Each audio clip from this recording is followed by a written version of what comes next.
Hi readers, welcome back to my channel, Lila Wanders and Reads. Lee here, and we have an unexpected book haul today. So I am coming off a really not great reading week. It ended with a DNF, it was very disappointing to me, and I just kind of felt blah. So when I did my Week in Books video, when I recorded that, I just ended up feeling really down. And then I said I've got to relieve this downness, and I'm going to go to the Barnes & Noble because there is a book that is going to publish not this week but next, and sometimes my Barnes & Nobles gets those books in early, and I was hoping, my plan was I was going to go there, I was going to pick up that one book if they had it, and then come back home. Needless to say, it did not turn out like that.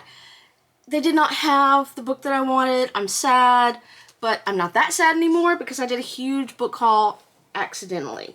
So much so that I had to buy a bag in store. I deliberately didn't take a bag when I went there because I was only going to go for that one book. The best laid plans. So this is book haul day. It is a Rom-Com book haul because that is the book I was going to pick up, was a rom-com. I'm going to pull some of these out because some of these have to be talked about together. I keep getting caught up in the... So it's like a spooky rom-com, but also a Christmassy rom-com. One of these are going to be my next read, I'm almost certain. And it also ended up, because they didn't have one of these books. Oh my goodness. I'm such a mess. The first of this... Damn it. Stop making noise, phone.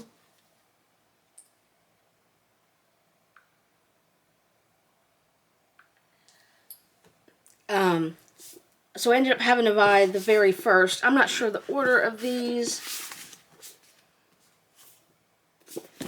Let's see.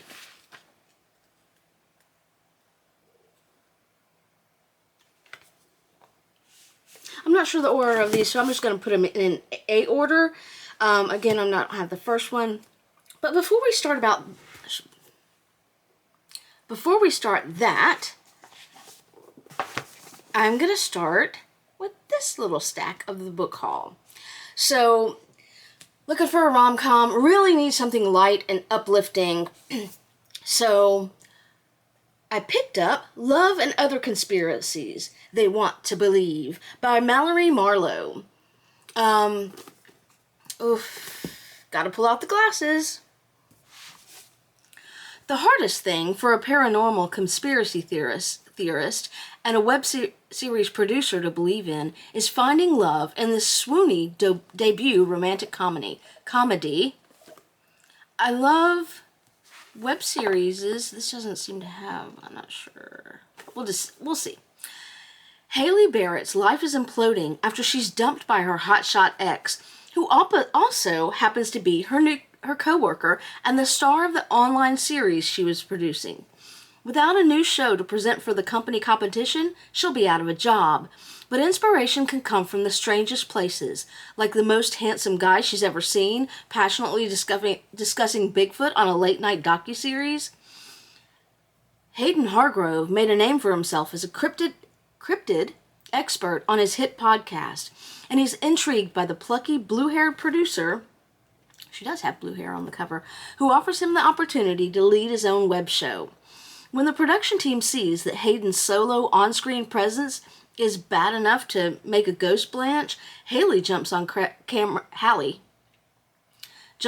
too, hitting him and his cryptids with a healthy dose of skepticism and enough chemistry to electrify their show to the top of the competition. As Hayden and Hallie investigate the unknown, they unearth feelings about each other that shake their beliefs to the core. In their search for Mothman, aliens, and the truth, the most elusive discovery might just be learning to love again. So, this is my spooky part of this. The next two are also spooky. And I've not read anything by most of these authors. So next up is Haunted Ever After by Jen DeLuca. Is it love, or will one of them get ghosted?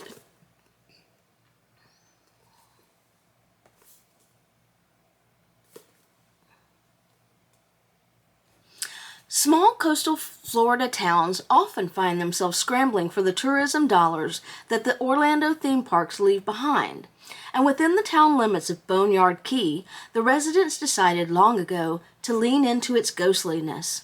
Nick Royer, owner of the Hallowed Grounds coffee shop, embraces the ghost tourism that keeps the local economy afloat, as well as his spectral roommate. At least he doesn't have to run air conditioning. Is he embracing his roommate? I'm not sure.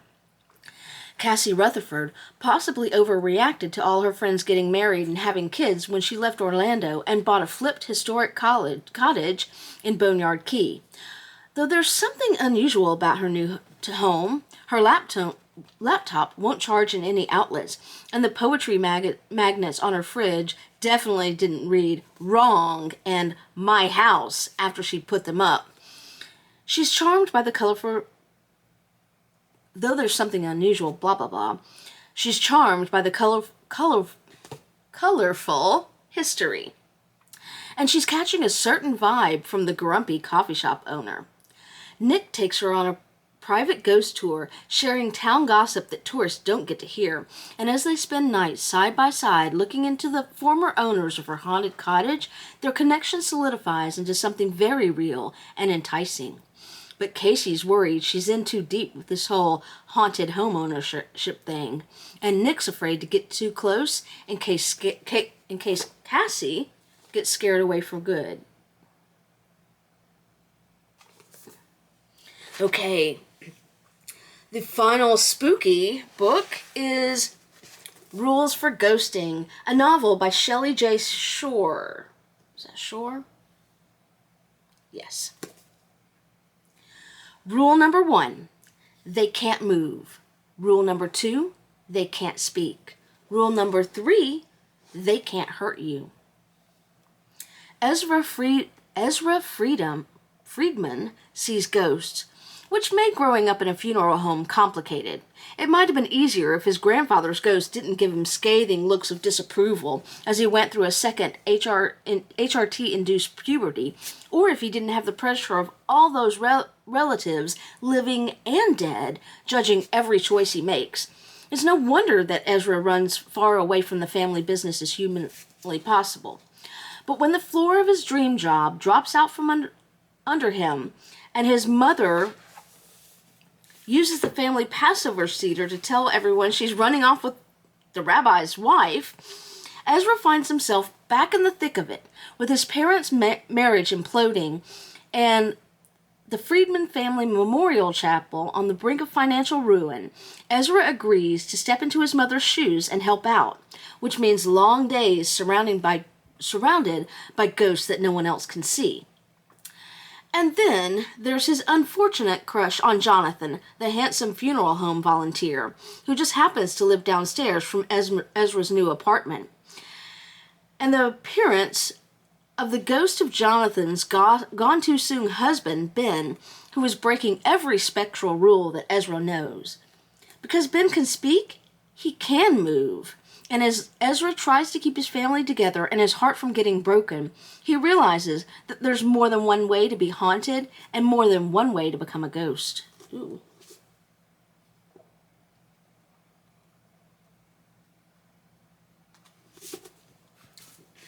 So, this whole book haul, once I realized they did not have the book that I wanted, started with a Christmas book, which is like the 5th in a series. But that led me to another Christmas book, which somehow led me to the spooky books. Whatever. So the second Christmas book that I picked up was Christina Lauren's In a Holidaze. One Christmas wish, 2 brothers, and a lifetime of hope are on the line in this romantic holiday novel. It's the most wonderful time of the year, but not for Maylin Jones. She's living with her parents, hates her going nowhere job, and has made a romantic error of epic proportions. But perhaps worst of all, this is the last Christmas May will be at her favorite place in the world, the snowy Utah cabin where she and her family have spent the holidays every year since she was born, along with 2 other beloved families. Mentally melting down as she drives away from the cabin the final time, May throws out what she thinks is a simple plea to the universe. Please, show me what will make me happy. But the next thing she knows, tires screech, and metal collides. Everything goes black. But when May gasps awake, she's on an airplane bound for Utah, where she begins the same holiday over and over again. I love that. With one hilarious disaster after another sending her back to the plane, May must figure out how to break free of the strange time loop and finally get her true love under the mistletoe.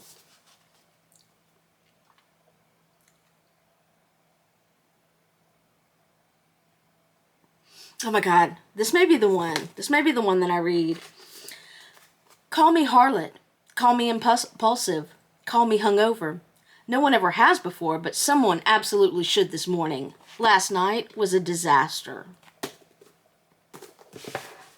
Love that. Love that beginning. Good beginnings set the tone for a book, or beginnings set the tone for a book, and a good beginning and a great first line, that really does it for me. So, back to the book that started this haul. That is A Very Merry Bromance by Lisa K. Adams. I have not read any of her books. They had 4 of the 5 books in this series.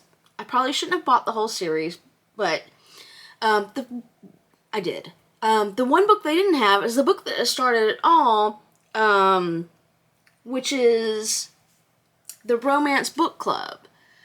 Apparently, there's a secret book club in Nashville, I guess here, I do not know, where bros read romance books, which was great. I would love if that was a thing.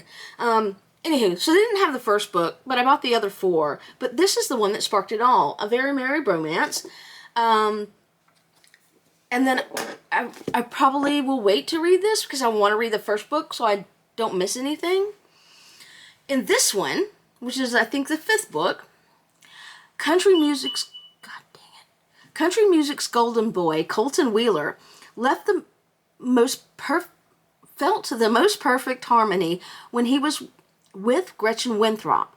But for her, it was a love him and leave him situation. A year later, Colton is struggling to push his music forward in a new direction.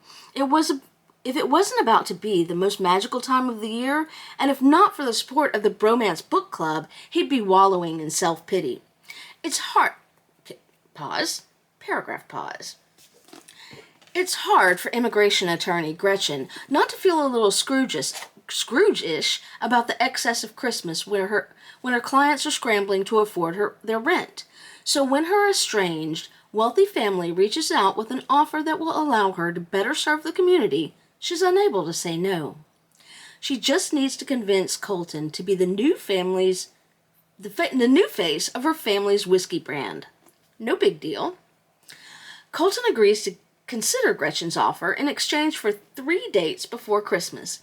With the help of the Bromance Book Club, Colton throws himself into the task of proving to her there's a spark between them. But Gretchen and Colton will both need to overcome the ghosts of Christmas past to build a future together. Okay. I think this is... Okay, so this is the 5th book. I think the next books are 2, 3, and 4, so I'll read them in that order, but do not quote me on that. I imagine that they can be standalones, but I really want to read the first one first when it comes in sometime next week. So, the first one is called The Bromance Book Club. I don't know much about that, the plot of that first novel. The next one is called Undercover Bromance. Braden Mack thinks reading romance novels makes him an expert in love, but he'll soon discover that real life is better than fiction. I'm interested in reading these romance novels written from a man's POV, although the author is a woman. I'll let you know what I think about it. But in this one, Undercover Bromance, Liv Papandreou has a dream job as a sous chef at Nashville's hottest restaurant. Too bad the celebrity chef owner is less than charming behind kitchen doors. After she catches him harassing a young hostess, she confronts him and gets fired. Liv vows revenge, but she'll need assistance to take on the powerful chef. Unfortunately, that means turning to Braden Mack. When Liv's blackballed from the restaurant scene, the charismatic nightclub entrepreneur offers to help expose her ex-boss, but she is suspicious of his motives. He'll need to call in reinforcements. The Bromance Book Club. Inspired by the romantic suspense novel they are reading, the book club assists Liv in setting up a sting operation to take down the chef, but they're just as eager to help Mac figure out the way to Liv's heart, even though she's determined to squelch the sparks between them before she gets burned. I hope this is... Ooh, I gotta add these into my app on my phone. I hope this is a good series. I want it to be. Next up, Crazy Stupid Bromance. There's a cat on a cover. Who could resist? A hacktivist and a cat cafe owner decode the friend zone in this romantic comedy by the author of Undercover Bromance. Alexis Carlisle and her cat cafe, Toe Beans, have shot to fame after she came forward. Oh, there is a link. I'm glad I bought all of them. After she came forward as a victim of a celebrity chef's sexual harassment. When a new customer approaches to confide in her, the last thing Alexis expects is for the woman to claim they're sisters. Unsure what to do, Alexis turns to the only man she trusts, her best friend, Noah Logan. Computer genius Noah left his rebellious teenage hacker past behind to become a computer security expert. Now... My battery low? Yes, it is. Now, he only uses his old skills for the right cause. But Noah's got a secret. He's madly in love with Alexis. I'm going to have to hurry this up. When she asks for his help, he wonders if the timing will ever be right to confess his crush. Noah's pals in the Bromance Book Club are more than willing to share their beloved manuals to help him go from a bud to a boyfriend. But he must decide if telling the truth is worth risking the best friendship he's ever had. Is it ever? Who knows? Next up in the Bromance series, isn't it? Bromantic. Elena Konikova has lived her entire adult life in the shadows. As the daughter of a Russian journalist who mysteriously disappeared, she escaped the danger the only way she knew how. She married her childhood friend, Vladimir, and moved to the U.S., where he's a professional hockey player in Nashville. Vlad, a.k.a. the Russian, thought he could be content with his marriage of convenience, but it's become too difficult to continue in a one-sided relationship. He joined the Bromance Book Club to learn how to make his wife love him, but all he's learned is that he deserves more. He's ready to create his own sweeping romance, both on and off the page. The bros were unwilling to let Vlad forego true love, and this time they're not operating solo. They join forces with Vlad's neighbors, a group of meddling widows who call themselves the Loners. But just when things finally look promising, Elena's past life intrudes, and their happily ever after is cast into doubt. So those are the Bromance books. I have got one more book to talk about. I thought this was going to be the one that I read, but I think I'm going to go with In a Holidaze. That is Just Some Stupid Love Story by Katelyn Doyle. Molly Marks writes Hollywood rom-coms for a living, which is how she knows romance is a racket. The one and only person she was naive enough to fall in love with was her high school boyfriend Seth, whom she ghosted on the eve of graduation and hasn't seen in 15 years. Seth Rubinstein believes in love, the grand, fated kind, despite his job as, well, one of Chicago's most successful divorce attorneys. Over the last decade, he's sought the one in countless blind dates and rushed relationships. He knows his soulmate is out there, but so far, no one can compare to Molly Marks, the first girl who broke his heart. When Molly's friends drag her to Florida for their 15th high school reunion, it's poetic justice that she's forced to sit with Seth. Too many martinis and a drunken hookup later, they decide to make a bet.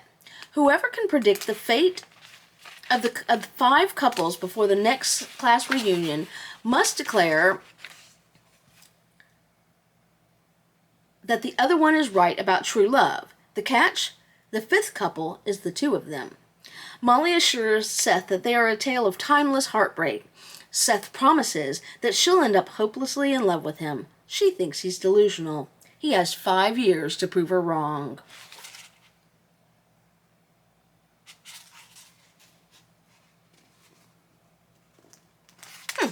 Yeah, I think I'm going to go with In a Holidaze, but that one still looks promising.